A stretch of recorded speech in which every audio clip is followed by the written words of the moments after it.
I felt numb and I felt anxious. I felt numb and I felt anxious. Those were the two neighborhoods that I hung out in. And so we lie down and he starts teaching the breath, like the 3-part breath. And within minutes, I was feeling this like electricity in my hands and I was feeling energy. And I noticed that my thoughts were just gone. I'm like, my thoughts aren't here. My mind's so clear. My heart was so open. And it was a 3-hour class. It felt like 15 minutes. And I woke up from that experience and I'm like, what was that? Like, that was incredible. And I went up to the teacher after and I was like, why do we not know we can do this? Why does the whole world not know we can do this? Mm-hmm. And I remember him saying to me at that time, maybe you're the one to go tell them. Wow. And that kind of planted a seed. I never intended to become a breathwork facilitator. I never intended to start a company in breathwork. I just became a student and I took every breathwork certification on the market at the time. And then 7 years after that, I developed my own curriculum. And that's what we've been teaching since 2017. Hello, everyone. I'm so excited for today's guest, my friend Samantha Skelly. If you aren't already familiar with her, she is an entrepreneur, an author, a speaker. She's the founder of Pause Breathwork, the leading breathwork facilitation training program. And in this episode, we talk all about how she got into breathwork. We talk about how you can use breathwork to help to regulate your nervous system, how to expand your wealth. We talk about the practices she used to become an 8-figure entrepreneur. We talk all about how to run business from a more intuitively led place instead of a more masculine grind, hustling place, and all of the different personal, energetic, vibrational shifts that she has made throughout her life to become regulated and joyful and easeful in the company she is building. So this episode is all about impact and purpose and joy and fun. And I feel like Sam is such an amazing example of somebody who is so embodied in her work and truly so just joyful and passionate in what she does and brings that through everything she says. She truly walks the talk, and it's something from the second I met her, I could see so clearly, like she's just so deeply embodied in what she says. So I was really excited to be able to chat with her about advice that she could give to other women who are looking to build a career and a life that just feels so yummy and beautiful and exciting. So I'm really excited for you all to listen to this. We will put links to connect with Sam, to check out Pause Breathwork, to join her mastermind, and to join her upcoming event in San Diego this November. If you want to hang out with her in person, it's going to be epic. We'll put all of that below. So let's go ahead and jump into the episode. So I wanted to ask you. I'm so excited. Me too. I have so many things to ask you. I wanted to ask you going into this year, because you just had your birthday. Yeah. What is your intention?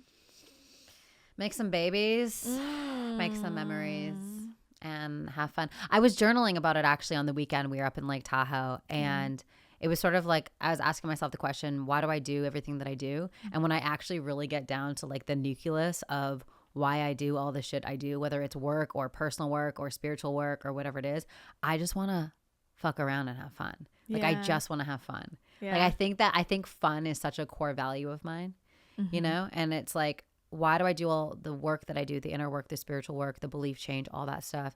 It's so that I'm carrying a lighter load so that I can ultimately have more fun. For me, it just comes back down to fun. 100%. Yeah. I mean, I think it's really needed in this industry. Dude, everyone's so serious. So serious. I'm like, why are we so serious? I know.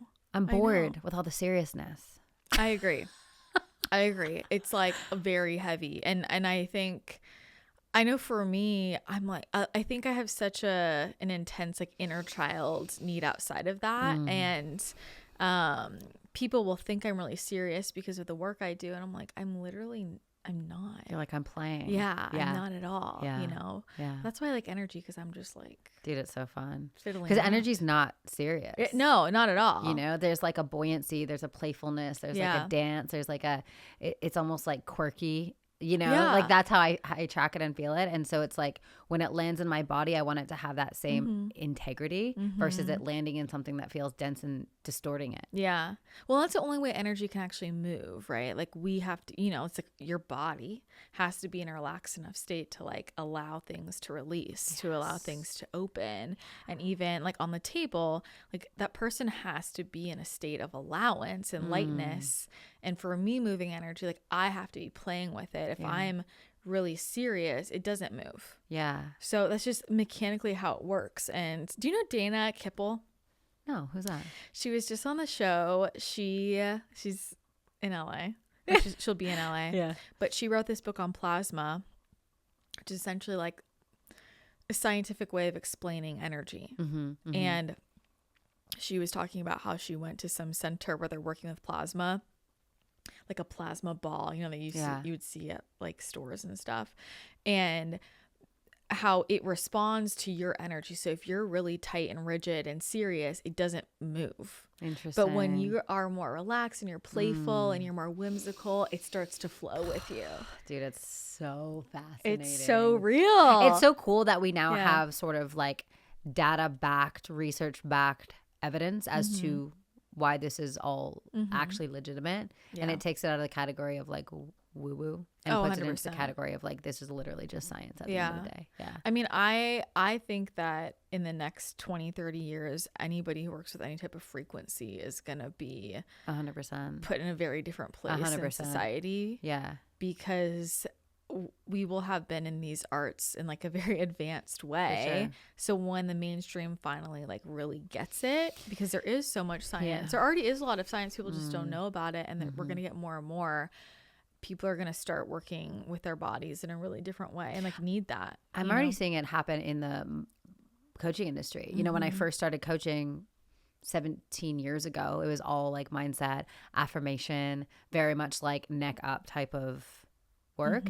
And now if you're not doing body-based work, somatic work, breath work, energy work, you're not really doing much. Yeah. Yeah. 100%. Yeah. So what got you into breath work? Such a good question. So I grew up as a dancer and a child actress. So I was like the little kid in Tide commercials with the grassy knees. And I worked on a show called Smallville for years as a stunt double. And Wait, I'm sorry. You were on Smallville? yeah. Whose stunt double were you? Kirsten Crook.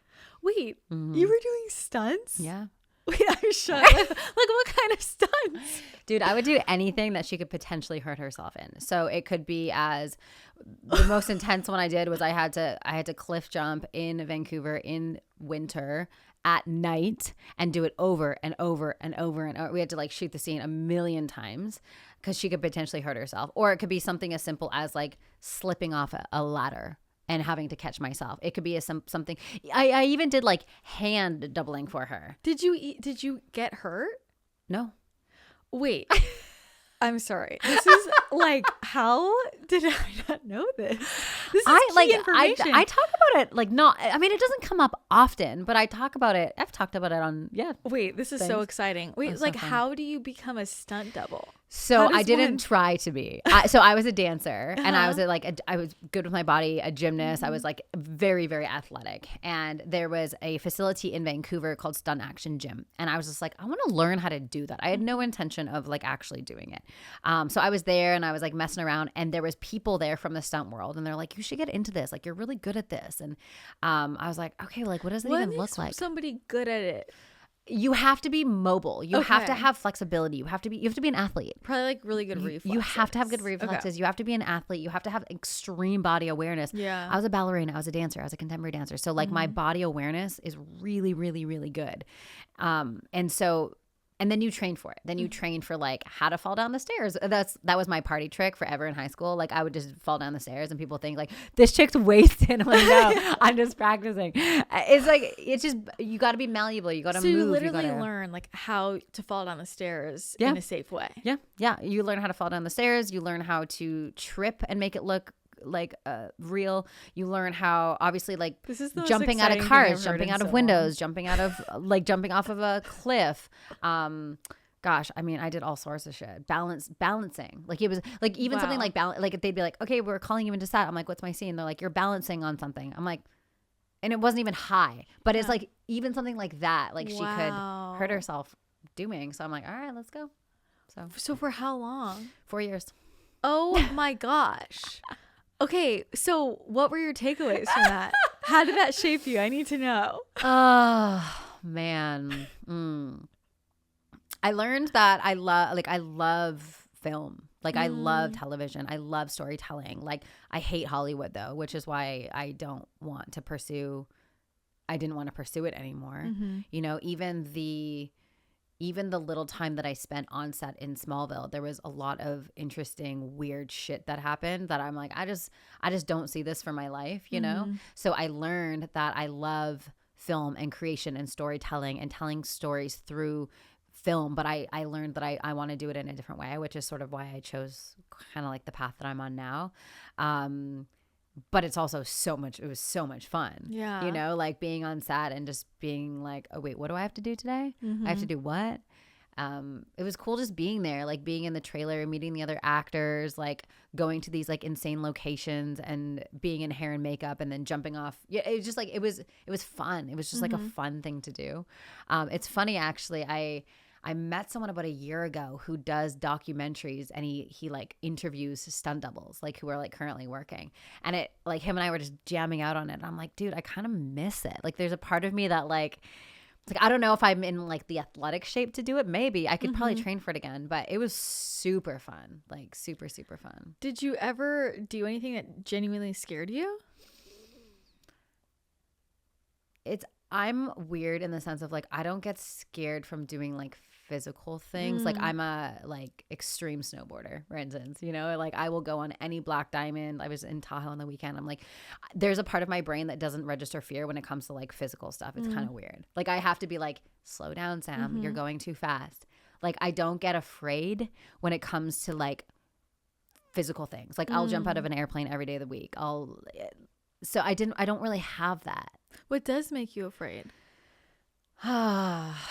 I think letting people down. I think like I have a fear of like failing and letting people down.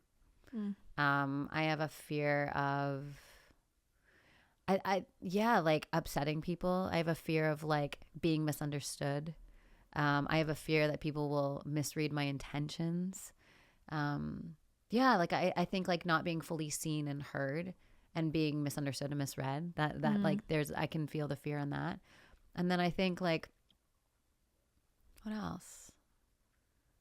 Yeah, I think I grew up in a family of high achievers. You know, my dad was a professional hockey player. My stepdad was a professional hockey player. My real dad was a really good golfer, all entrepreneurs. And so we grew up where like achievement was the priority. And so I think there's a fear of like not achieving, you know? Yeah. And my parents don't give a shit. Like they don't care if I'm successful or not or how much money I make. But I think my inner child, there's still a little piece of, and well, before we started recording, I was saying like the biggest thing I'm struggling with right now is being too addicted to Slack, my business, right? And I think there's a function of fear of failure wrapped up in that behavior. Yeah. You know?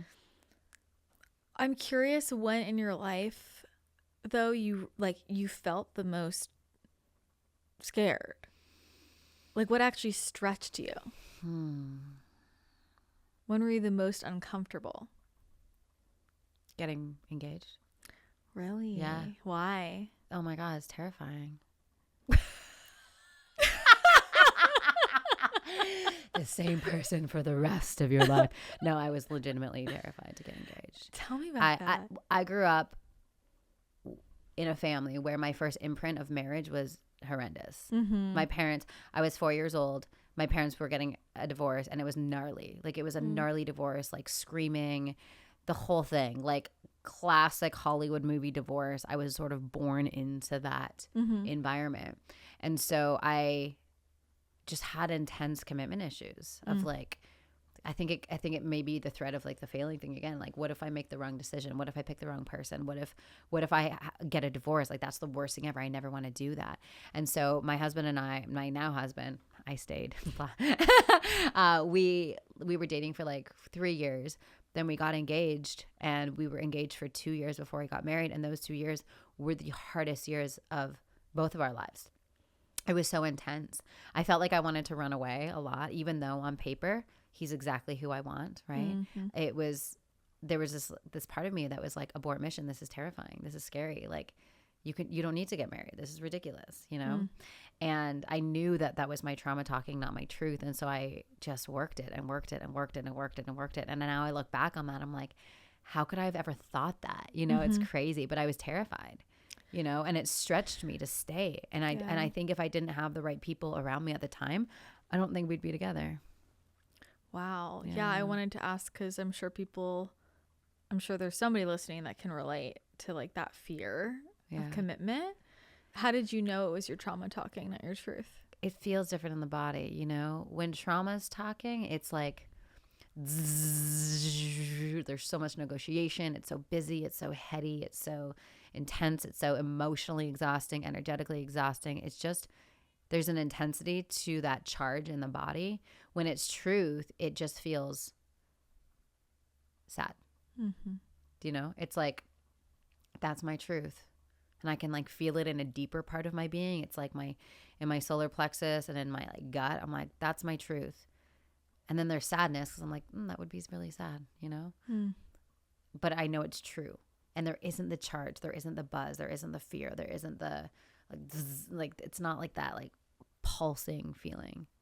I think that's one of the most important things we can learn as humans, honestly, totally is the differentiation and having discernment between trauma and truth. Because so often it's trauma speaking and people are like, this is just my truth. I'm like, it's not. It's not. Yeah. So learning that's really important. No, I agree. I think like my version of that is people are like, it's my intuition. I'm like, no, it's not. It's your fear, your trauma, or your mind from whatever. They're two different things. So yeah, I think that differentiation is super, super important. Yeah. During that time, like, how did you move through that? So what supported much you? Therapy, so much somatic work, so much breath work, so much prayer, so much reflection. My dad is a really good mentor of mine, and just talking to him too. Yeah. You know, support. Yeah. Like just having really good people around you who don't let you buy into your bullshit. I think that's one of the most amazing things. Like I love my friendship group for that. You know, they just don't let me play small in life. You know, one person comes to mind in particular, Mandy, one of my best friends. You know, she would just sit me down and be like, dude, you're doing that thing again that you do where you run away when you're scared when it comes to commitment. Yeah. You know? Yeah. No, those are the best friends. Dude, like 100%. It's one of the most important things in life is to have friends that tell you the truth, like in the hard truth. And then really make fun of you after. Exactly. You know? Yeah. 100%. You know? I love being roasted. The night before my wedding, my girlfriend's like, what do you want to do? I was like, I want you guys just to roast me. They're like, the night before your wedding, are you sure? I'm like, 100%. Let's fucking go. Oh my God.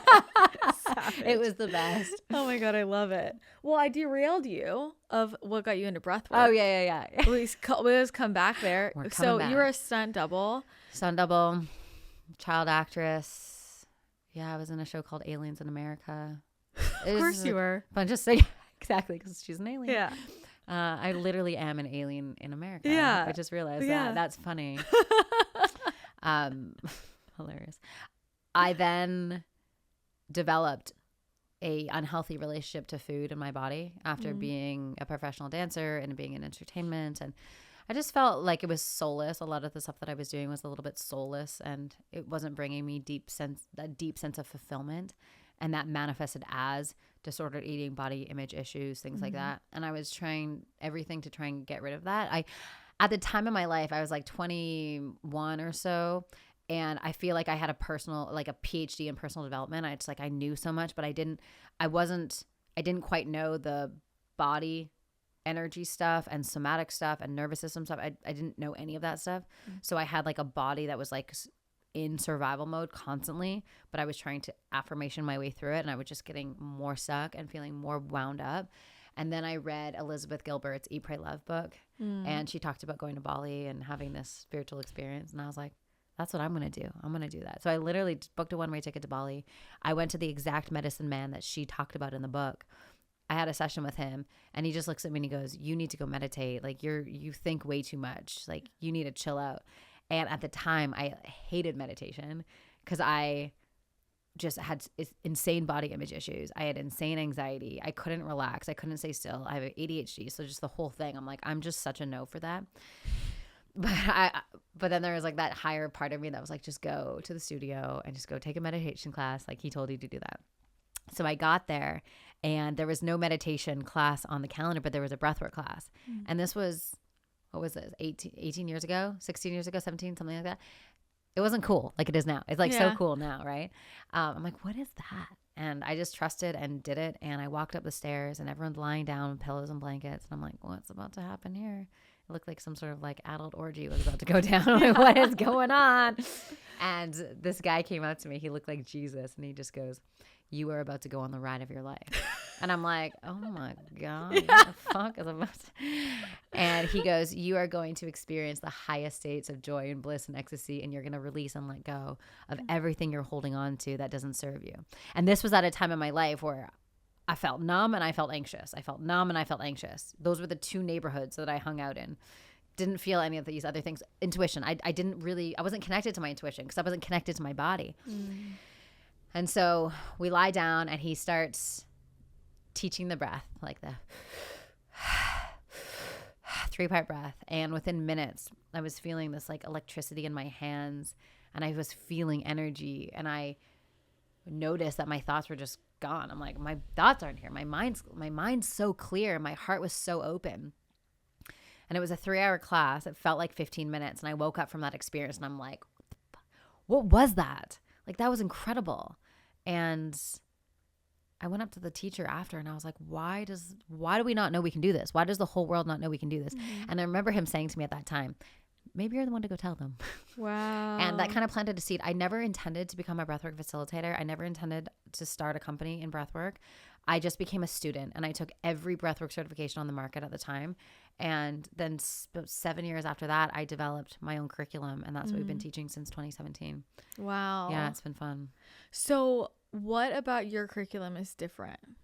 We center nervous system a lot. So the issue with breathwork is people just think the harder the better, the more forceful the better. And it's actually not true. Yeah. And it really depends on, so that's the first thing. It's like really centering the nervous system and making sure that we work with the body and not against it. And we're in consent with our nervous systems as we're doing breath work. So that breath pattern,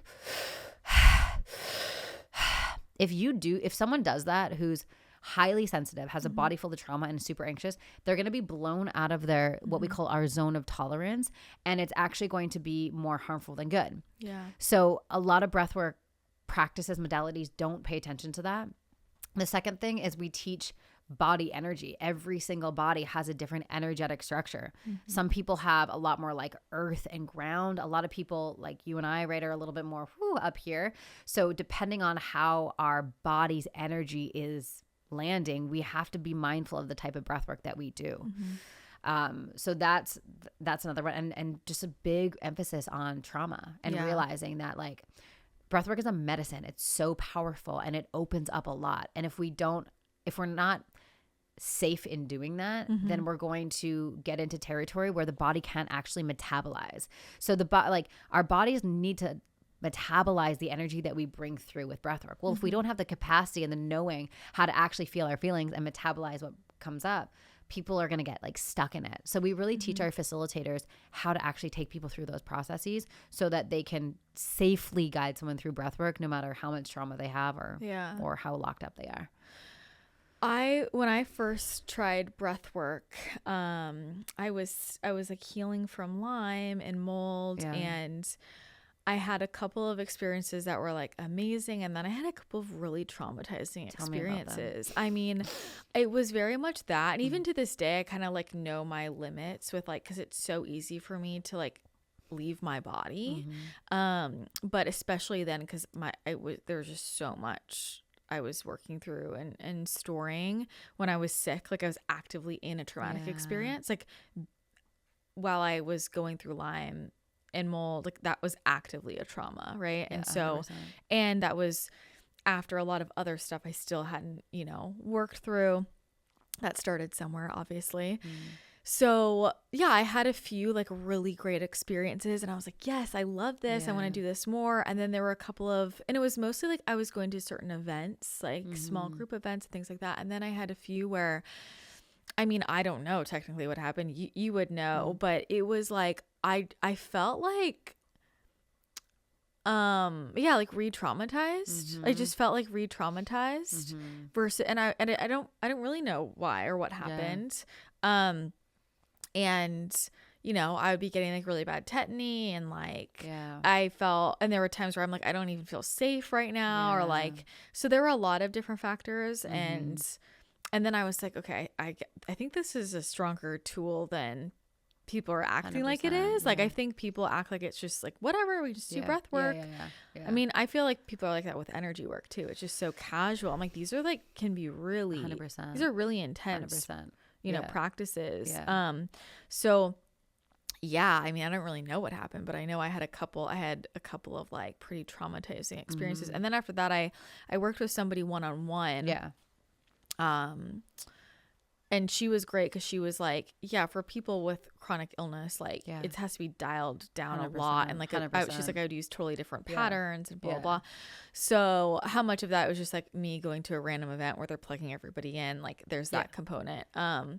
But yeah, I definitely know what that's like. Yeah. It's when our protectors come offline and we're just met with our trauma, you know, and that's a beautiful thing if it's done safely, right? Because for us to actually heal the trauma that lives in our body, we have to remove our survival strategies, right?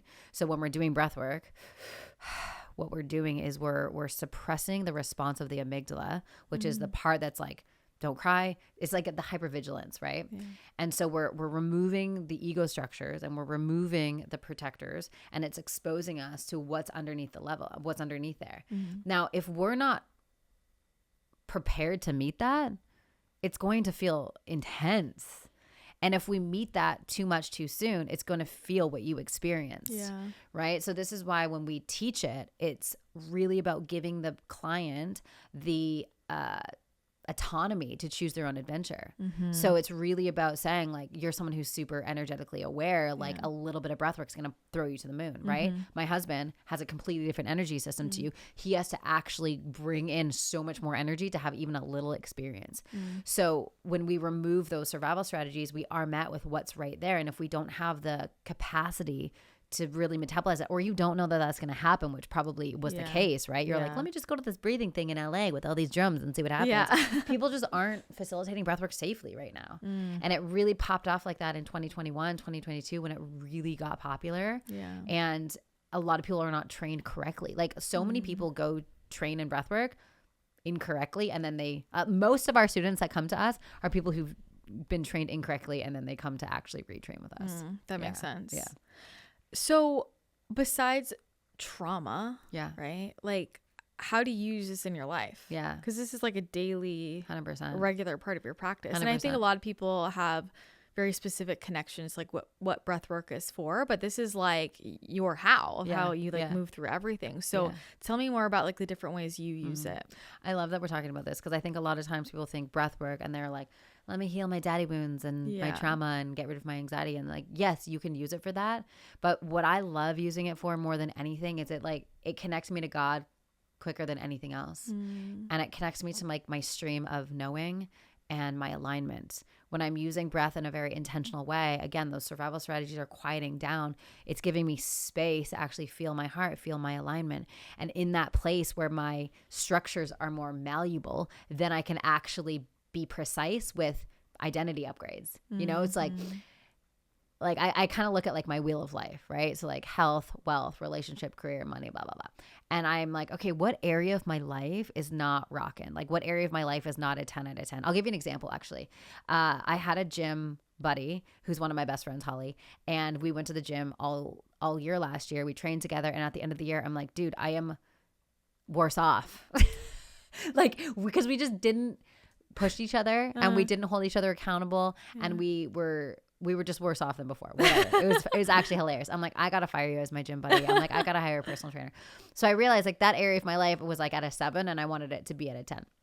So I fired Holly as my gym partner and I hired a personal trainer, and then I began to do the identity shifts before I actually did anything, right? So it's like, okay, what is the version of me that is 10 out of 10 in health? How does she feel in her body? What does she look like? How does she show up? How does she wake up? What's her vitality? What's her energy? What's her muscle definition? Like what are the identities of that version of me? And then I use my breath to actually create it in advance and like anchor that into my nervous system before I even go to the gym. So that's an example of like ways it can shift. With money, it's super simple, right? It's like increasing our capacity for what we can hold with abundance way before we actually do anything. And that's been, if someone was to ask me like, what's your like number one business strategy? It's that, it's my relationship to money and my ability to increase my receivership whenever I want the next sort of milestone.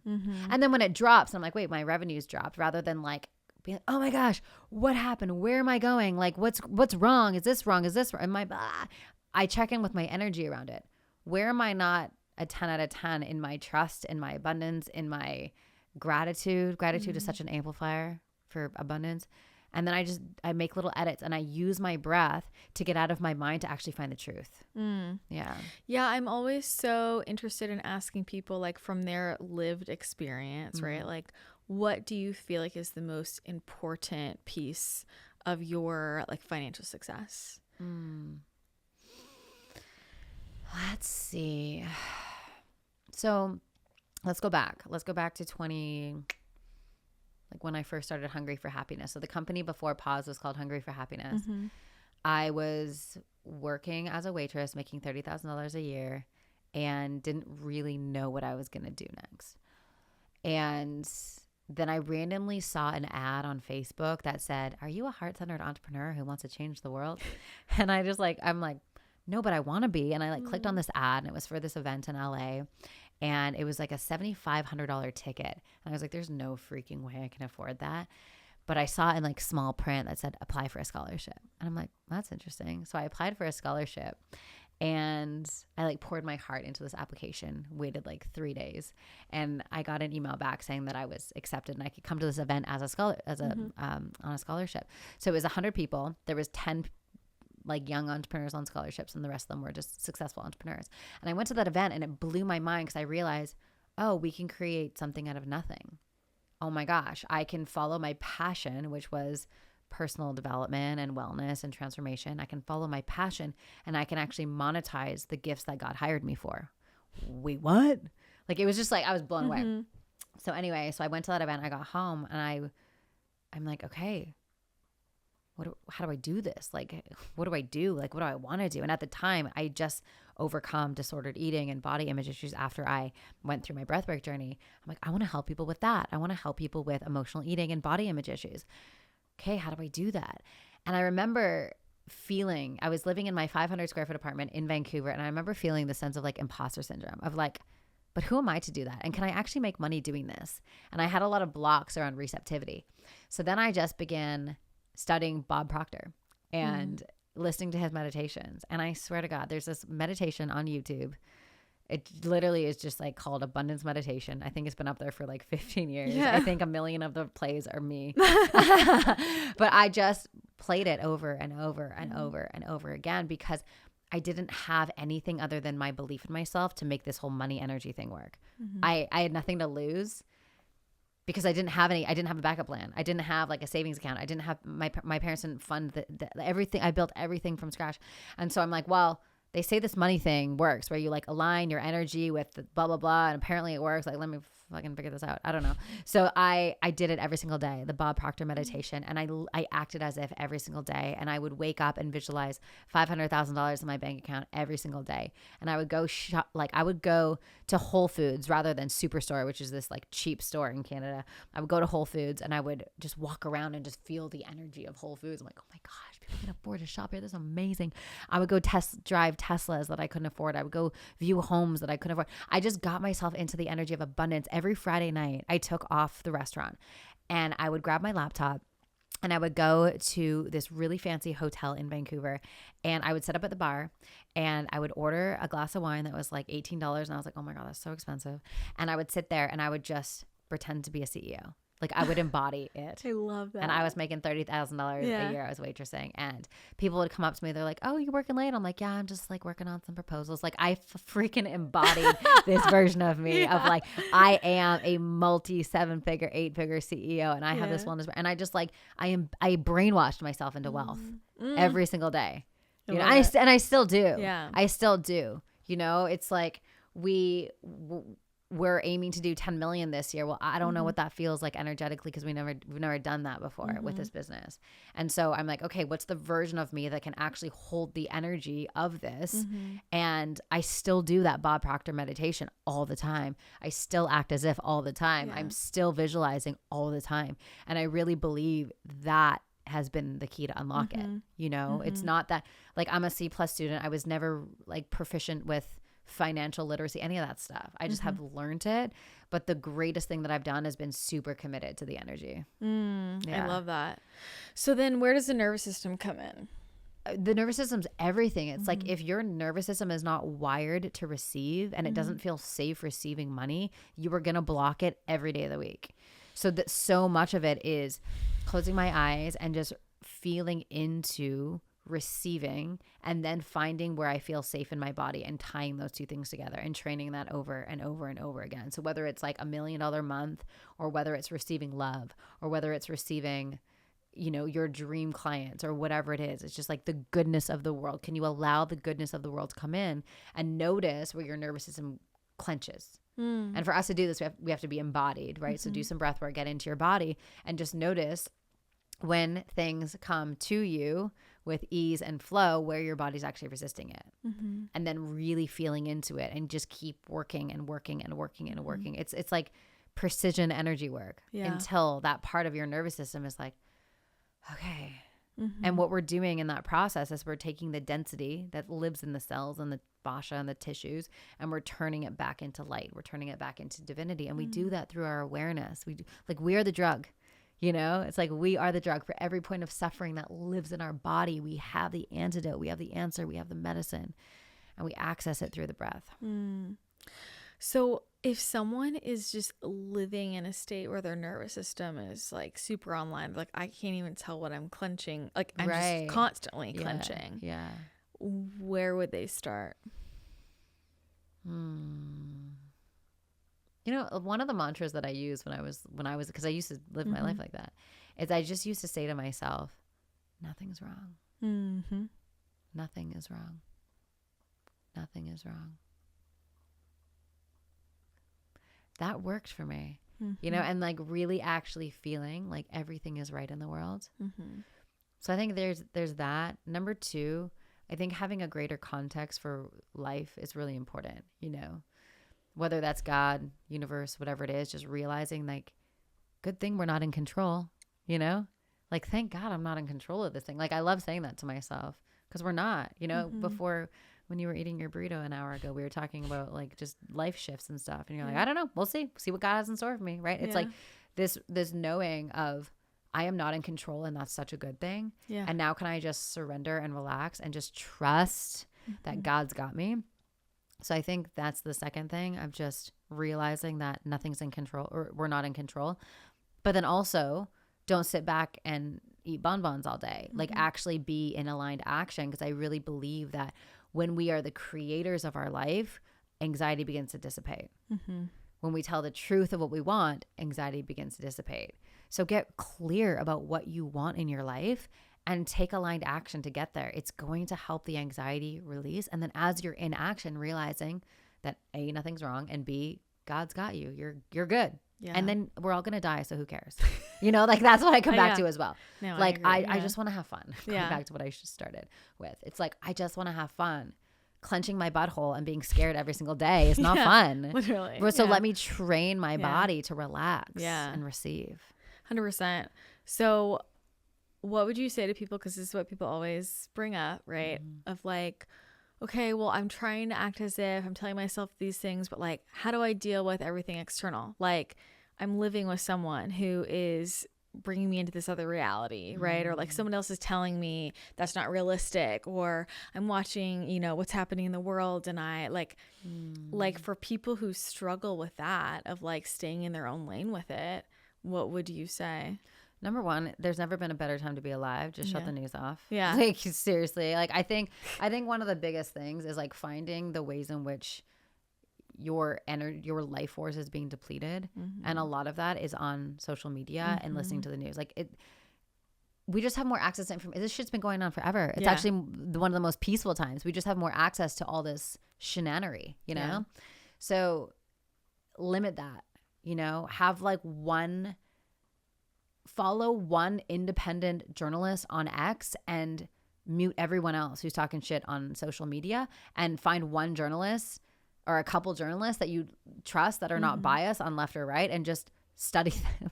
You know, it's like, just be mindful about where your inputs. I would say like that's a big one. When people are talking about the ways in which things are out of alignment in their life, i.e., should I leave this relationship? Should I stay in this relationship? I think oftentimes we can blame people for us not rising. And I think that's something to be really mindful of. Maybe you need to leave the relationship, or maybe you just need to have a stronger sense of self and not let people fuck with your energy. Yeah. 100%. You know?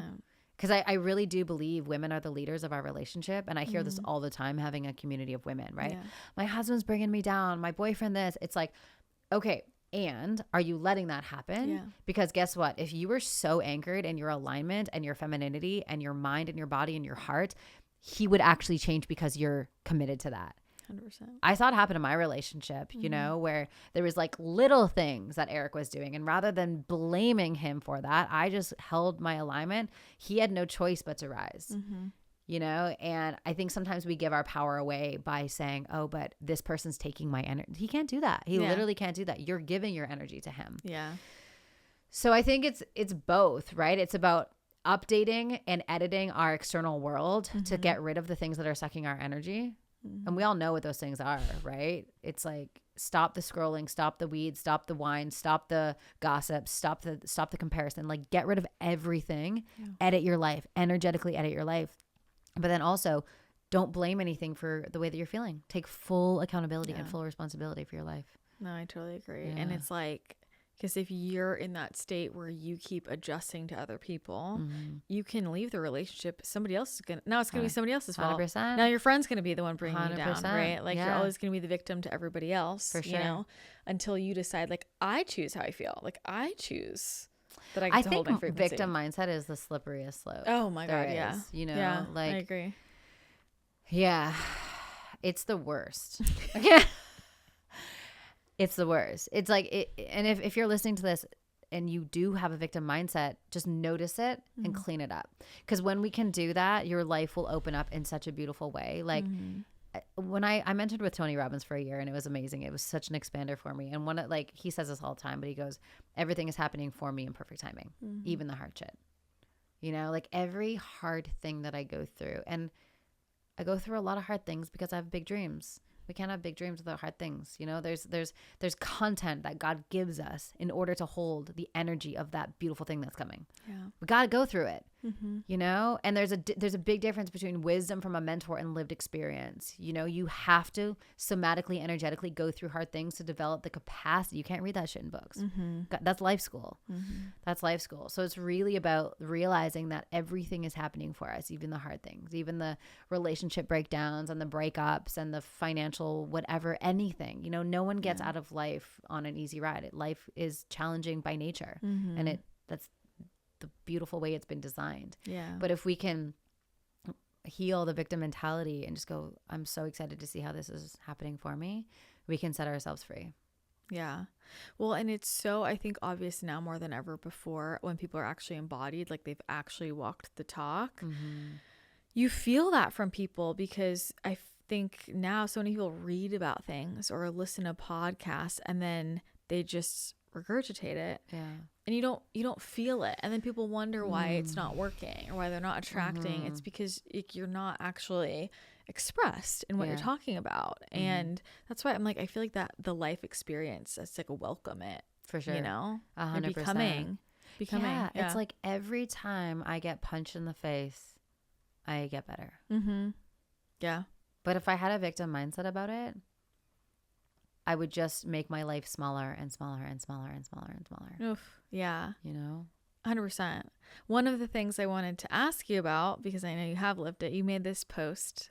I loved it. It was like, I've built 3 7-figure companies like I had a penis. Or something like that. I was like, this is so good. That's so funny. That was so good. That's so funny. So I want to talk to you about, because I know that you teach this and you have your life mastermind. Like what, because I think a lot of people talk about this topic, but I'm like, I can tell they haven't lived it, right? But I watch you and like I see how you approach your life and your work, and you approach it from that heart-centered place. Like you approach it from like staying in alignment and following the divine, and most people don't do that.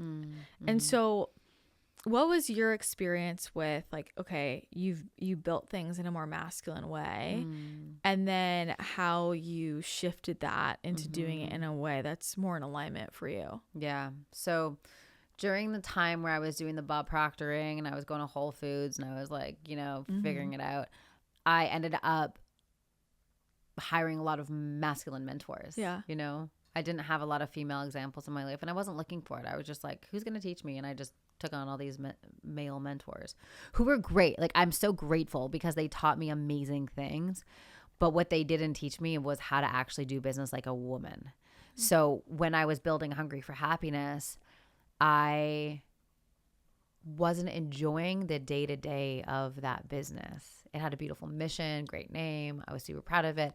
Hay House picked up the book for it. And I just was so over it. Like I was building it from a place of hustle and grind and force. And I wasn't allowing my feminine nature to be living and breathing. I wasn't trusting my intuition. I was just basically doing what these mentors were telling me to do. It just didn't feel like something that I wanted to be in anymore. And the business was doing $2.7 million at a 43% profit margin when I shut it down. And I just shut it down. Wow. And thank God I built a beautiful personal brand. So people were like, what's she doing now? Breathing? Okay, I'll come. Yeah. Like literally overnight. I was like, I'm doing breathwork now. Okay. Yeah. I was always like, I was teaching breathwork at my retreats and things like that. But I always knew breathwork was going to be the next thing after Hungry for Happiness.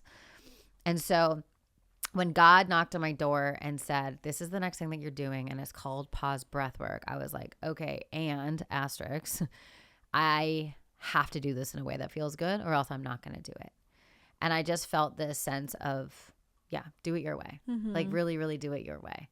Let it be as express as possible. Let it be as open as possible. Like do everything your way. Every piece of content, every photo shoot, don't even worry about the industry of breathwork. Just do it your way. And I think that's been like a very differentiating factor in my brand is I'm not like on the beach doing deep breaths in a beige flowy. That's not me. Yeah. You know, yeah. I'm like, I mean, look what I'm wearing. Yeah. You know, I'm like, I'm more edgy. I'm more alive. There's more energy to my brand, and it's 100% me. And so it's like, it's like breath work, but then also aliveness, you know? And so I just stayed committed to doing what feels good and letting go of everything that doesn't feel good, even, and especially people. You know, it's like I'm getting even more ruthless with like what I'm allowing on the ship. If I have to remind you to do your daily reports 3 days in a row, you're fucking gone. Like I'm not wasting my time with that anymore, you know? So it's like, so what shifted was more self-respect and more self-ownership of like, my energy is precious and it's the most expensive commodity that I have. And I'm not going to waste it on things that I don't get a return on. And just really owning that, and then realizing that me feeling good is actually the greatest thing for the business. And so if I'm out of alignment and I'm doing things that are draining me, it's having a massive impact on the entire thing. And realizing that women work in seasons and cycles, and I'm not going to be the same woman every single day. So how can I give myself grace for that and set things up to align for that? For instance, during my 3rd week of every single month, I just don't take calls and I don't do delivery calls. I'm just like fully off. Creating concepts and having fun and just being in the feminine energy. And it's so important to run our businesses like that. So when I got that download, I was like, okay, who else is doing it like this? And I couldn't really find many people doing it like that. Yeah. You know, like who's actually leading the charge when it comes to this? And it was sort of hard to find at the time. And so I built what is now the Life Mastermind. It's our 4th year. Life stands for lucrative, impactful, fun, and easy, because that's my vibe. And it's been amazing to just work with women who have transformational businesses that want to make money, having fun, and doing it in a way that feels good. Yeah. Yeah. I was going to ask, like, what were some of the practical things that you shifted? Like, so, okay, like with your schedule, that's one, right? Were there any other things, like practically, as soon as you made that choice of like, I'm doing this differently, you like changed with your schedule or how you were spending your time? Yeah. Like what was shifted immediately? That was a big one. It was changing my schedule, changing how I spend my time, and being congruent with my energy. Yeah. Really figuring out, where does my energy expand and amplify? And let me double, triple, quadruple down on that. Where does my energy contract? Let me delegate all of that. So really using felt sense as a tool for my business strategy. And when I do that at scale over and over again, every single day, I put myself in the most energetically rich place that I can be, which is, you know, that's our greatest moneymaker. Yeah. You know, it's 100%. What makes us magnetic, and we manifest so easy, and we attract so effortlessly. And just like we need to have discernment on what is trauma versus what is truth, we also need to have discernment on pain versus suffering. Yeah. It's a huge one for female entrepreneurs. Is I will be down for pain every day of the week and excavating all I can if it's in pursuit of something greater. And I know I am doing it for a greater cause to make me a better wife, a better leader, a better coach, a better facilitator, whatever. But I will not suffer. I have very low tolerance for suffering. So when I feel myself unnecessarily suffering, I get in there and I shift it right away. And maybe that means taking people off my team. Maybe that means shutting down offers that no longer make me feel juicy. Maybe that means completely changing how I do my podcast, which is what we talked about earlier. You know, it's like, if it's not feeling like, oh, I freaking love this, let it go. Yeah. So yeah, I have a high pain tolerance when it comes to things that are productive and in pursuit. I have a low pain tolerance for suffering. Get that out of here. Yeah. No, I love that. I wanted to ask you, because you worked with so many women in this capacity, like what comes up the most in your work with people with their, like, what are their blocks? People pleasing, man.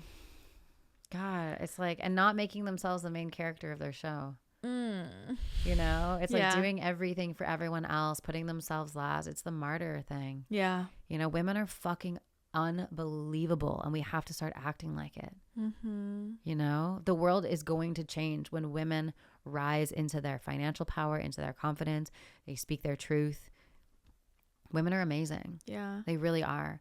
You know, I used to have more men in my company, and then I just got so, like, as clients, and then I just got so obsessed with women. I feel like that's where that's how things are really going to begin to shift into a more coherent place in our planet, is when women are more empowered and they really stand in their truth and in their confidence, and they just do the thing, and they say the thing, and they just go for it, and they just start the podcast, write the book, say, like, just be open. Yeah. Yeah. How do you see the people pleasing coming out? Like, undercharging, overcompensating, saying sorry for their beingness, worrying about what people think of them. You know, I recognize it, because I still feel like I'm recovering in people pleasing too, you know, and it's like, yeah, I'm like, can I get to a place where I, like, absolutely don't give a shit? Maybe. We'll see. I mean, I think that conversation is so nuanced, right? Because it's like, okay, we don't want to be in people pleasing, but we're also compassionate, right? It doesn't mean not feeling. I think sometimes people think, like, okay, to heal my people pleasing, I just, like, truly just don't give a shit about anybody. And it's like, well, we're not saying, like, don't care about people. It depends on your it depends on who you are, right? It's like healing people pleasing. Like, if you're an asshole, you're still going to be an asshole. Yeah. Do you know what I mean? Yeah. But if you're a compassionate, beautiful, amazing person, you're just going to amplify more of that. So it just depends on the type of person you are, you know? No, You know what I'm saying? Yeah, 100%. But I think that's where people, like, misconstrue it. 100%. Right? Yeah. And it's like, no, it's not like taking away, like, your empathy. Yeah. Right. But it's where you're keeping yourself small. And we're actually doing more for the planet when we don't people please, because then our energetic levels are so high, we have the capacity to be even more. You know, when I don't waste my time people pleasing or worrying about what people think, my body energy levels increase so much that my vibration becomes my contribution, and I'm actually doing way more for the planet than not. 100%. Yeah. How do you feel like building a brand or a business is different now, like today's landscape, than maybe it was 10 years ago? It's so much harder. I feel like I could like fart on Instagram and make $1 million a couple of years ago. Yeah. It's just true. It's literally true. It's true. Yeah. Like it's oh my gosh. Yeah. It's so funny. It's harder, but I think that's a good thing. Yeah. Because I think the people that are going to win are the ones that become obsessed with their ideal client. They make world-class products. They don't do anything that's mediocre, and they just go for it like you know what I mean? It's like you don't do, look at this place. You don't do anything that's mediocre. Yeah. The fucking toilet people's branded. I wiped my ass with your name. You know what I mean? Right. So I do think it's harder, but I do think that's a good thing for people who have excellence as a core value in their business. Yeah. So for instance, I'm being serious. I could do anything on Instagram, opt in, swipe up, and I would make so much money. Today, I have to be much more strategic about messaging, about social proof, because we're in a trust recession. So I have to show, hey guys, I've been doing this for 17 years. I'm not one of these newbies that just decided breathwork was cool. Like, I've been in this. I'm an OG in this. Here's why you should trust me. Trust me. Here's my testimonials. Here's all the 3,000 people that have helped do this who are now making 10K a month or more teaching breathwork. Like, you just have to show that stuff way more than you used to. I never used to do a lot of that. So now it's all around storytelling, social proof, getting results, having a world-class experience, having marketing and messaging that just like hits at the right moment, having really dialed in funnels that speak to your ideal client. It's just about being a better, more refined business person. And that's a really good thing, because what's going to happen is your stuff's going to stand out and everyone else is going to not. But it's like, if people are being lazy with their stuff, their delivery is probably lazy. I always say, like, I learned this from my friend Dan Martell. Like, let your marketing change more lives than your delivery ever could, your products ever could. Like, how can you just get so good at communicating what you do to people for free that you build that trust up so much? Yeah. I love that. Where do you see things going? Like, I think it's been really interesting to watch, like, like live events, the digital space. Like, I feel like everything's always kind of moving, and I'm curious where you feel like things are headed. Live events. Yeah. Double down on live events. Yeah. Get people in person as much as possible. I know people want connection. I feel like so many people are just getting off social media, like in their personal lives. So like, this is just it's information overload. Yeah. That people, I mean, remember when Instagram started and you actually did just like connect with people. It was so nice. It was so innocent. Yeah. And now it's just like, whoa, way too much. Yeah. It's a lot. It's so much of everything, you know? And that comes back down to sort of the energy audit of just releasing, like really paying attention to your inputs. I'm so mindful of my inputs with everything, from the water that I drink to the conversations that I have to my cleaning products in my house to what I consume, I just don't want to be a lazy consumer with anything. But to answer your question about the industry and where we're going, I sold out a 250 person event in less than 90 days, and it was like freaking awesome because people are so hungry for that stuff. People want to be in person. People want the real thing. People want humans. So building a personal brand has never been more important. In 2026, it is the most important thing that you can do for your business. No one wants a faceless brand anymore. People want founder first marketing. And so really doubling down on that. Like, I was able to switch from Hungry for Happiness to Pause Breathwork literally overnight because I built a personal brand. People trusted me. They know me. They like me. They've seen me at events. They see me on podcasts. They see me speak. And not just for the last couple of years, 17 years. Like, we've been doing this for a long time. So I think that's really important always, but especially now in 2026 with AI coming out, it's like people just want to know that you're real, and they want to know that like they can trust you. Yeah. If you can be a powerful voice in the space and your voice comes from a place of alignment and intuition and truth, people will listen, because there's also a lot of garbage out there and a lot of people misspeaking, regurgitating, not being embodied, like you mentioned. So if you can be someone who is truly embodied, speaking the truth, speaking your truth, whatever that is for you, people want leadership now more than ever. We don't have great leadership right now in this country. So it's what's cool about social media is like we can be leaders for each other. And if you are a natural leader, go do that. Go speak your truth in whatever domain, whatever hill you want to die on. You know, I'm going to die on the hill of breathwork and somatic healing because I just believe in that stuff so much, you know, and wealth creation for women. I also believe in that big time. Yeah. So what is it that you're wanting to bring forward? Like you're doing this event in November, right? Yeah. And so it's like this, is it similar from the last one? Yeah. So it's 2.0. Okay. Women in Wealth 2.0. So just going to be bigger, better, more juicy, more dance parties. More exciting. Yeah. It's going to be amazing. So what is it like you're wanting women to get from this? Like, why is it so important? I think there's a suppression of financial empowerment with women. Mm-hmm. And when I look at my life and I look at the things that I've been able to do and create in my personal life, but also like in my business and my community, it's like we need wealth to do that. Yeah. We need money to be able to do that. That requires millions of dollars coming into my world and out of my world on a yearly basis to be able to create. And so if we are not in our financial power, we're not able to contribute to the degree that we can. 100%. You know, and Alex Hormozi says, people who say money doesn't buy happiness haven't given enough away yet. Yeah. And I love that, you know, because it really genuinely feels so amazing to be able to contribute to communities and contribute to child trafficking and contribute to all of these causes that we really care about. And money in the hands of heart-centered women will change the world. Yeah. But we have to clean up our money stories, and we have to like excavate all of the scarcity and all of the borrowed beliefs about money that we have in our world, you know? And when we do that, we'll set ourselves and the world on fire, you know? And I want our daughters to not have issues like we had to go through, you know? What do you in your community, or like from what you see, like what do you feel like is like the biggest money block for women? That's a good question. I just don't think that they've created a vision for themselves where that is actually even a reality. It's just not there. Yeah. You know? Yeah, that makes sense. Or if it is there, it's like a raise at their job for 10% a year or whatever. Yeah, that makes sense. You know? Yeah. Because I was thinking about it from my perspective, and I was just like, I feel like I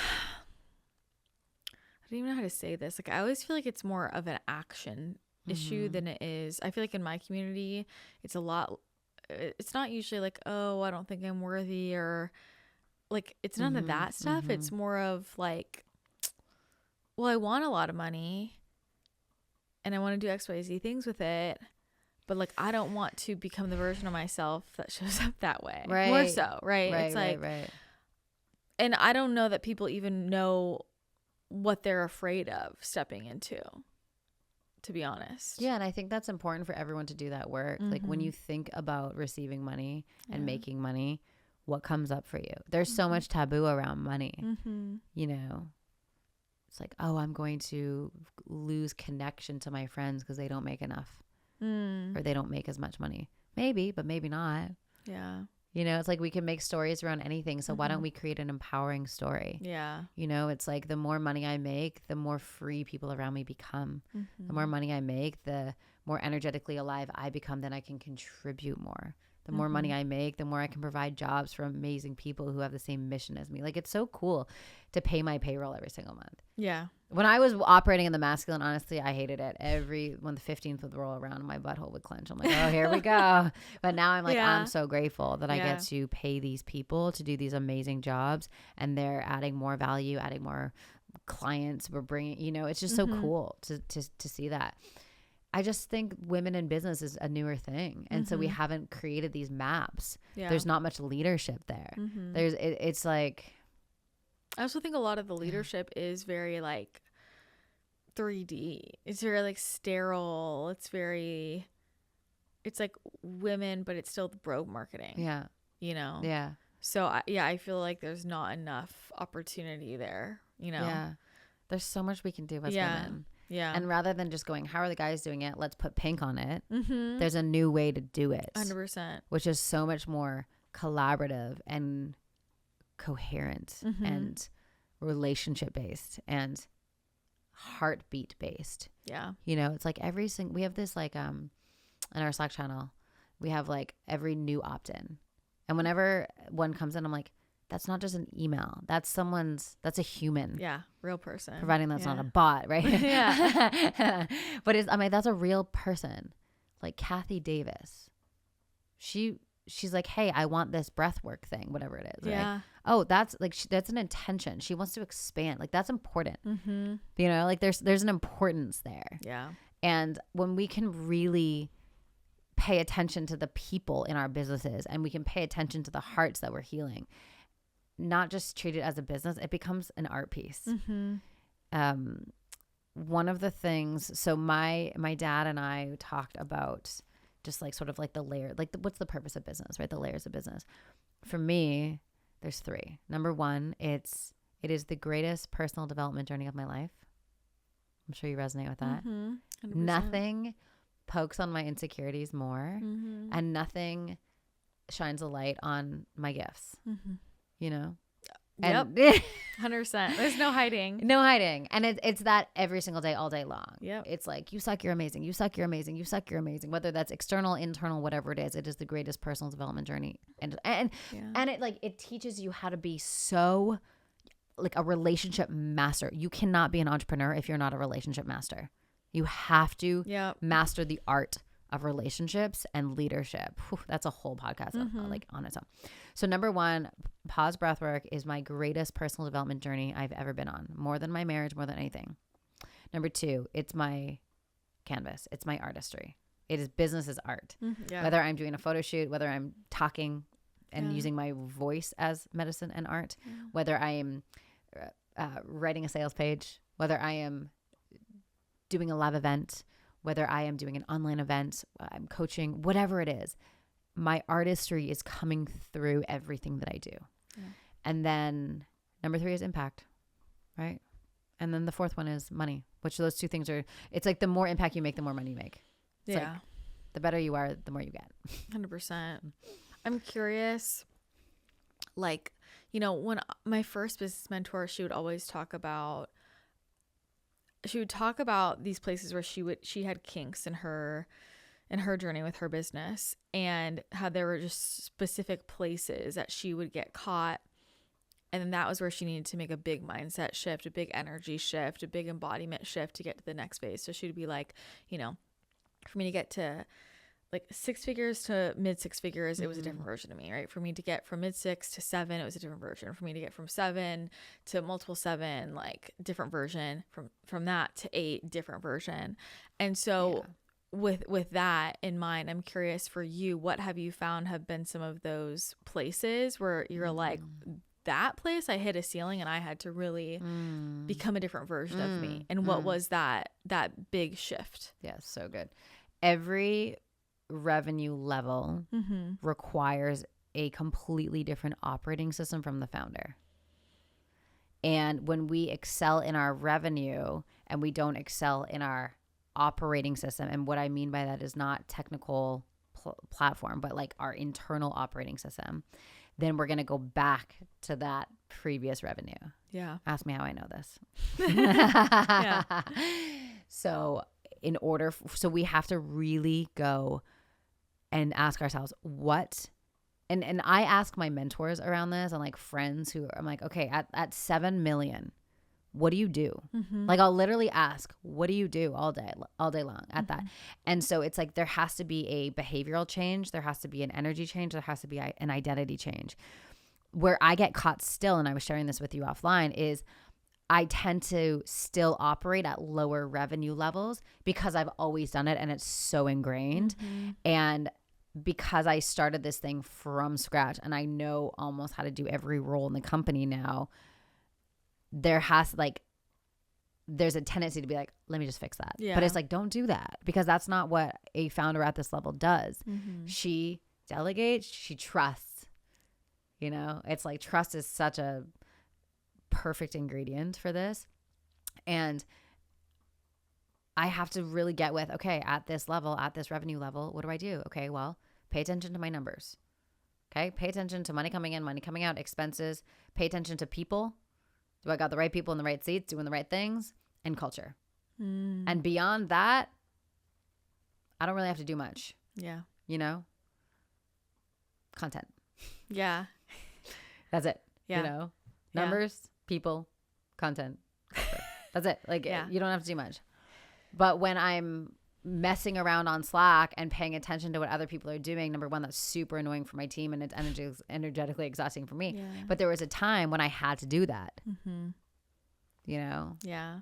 So a lot of that is learning, like hiring well, right? Because it's like you can't do that if you haven't hired well. That's a skill. That's a huge skill. Yeah. I think I finally have gotten to the place where I'm like, I'm never putting anyone on my team who doesn't come through a recruiter. There's such a different level of professionalism, talent that comes from that. Yeah. And before I was just like, anyone who breathes, you can join, you know? Yeah. And now I'm like, no. You have to have the actual talent stack. You have to have the experience. You have to have the personal development. Mm-hmm. I'm not going to be your emotional support animal. Like, you got to do the work. You have to be in personal development. You have to be into health. You have to be into wellness, blah, blah, blah. So my standards now are a lot higher for that. But it's still in everyday thing. Am I operating at the income level I'm at right now, or am I still stuck in the past? Yeah. I love that. There's so much good stuff in this. So what is coming up next for you?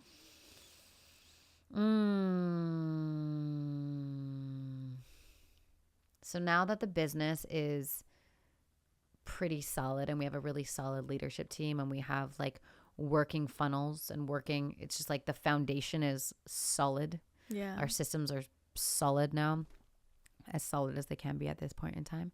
My next thing is just doing what I love, literally this, like being on podcasts, doing more TV, writing more books, creating more content, just being out in the world, having fun times and doing cool things and just, using my voice as medicine and just being in as many places as possible to share that. I feel like you're born for TV. Yeah? Yeah, I do. Are you surprised? I mean... Oh my God. I'm like, that'd be fun. That'd be cool. Yeah. I feel like, I can tell you offline. I'm serious. I just feel like there's so much innovation that is ready to be received, you know, and you have that energy. It's funny because of my background, right?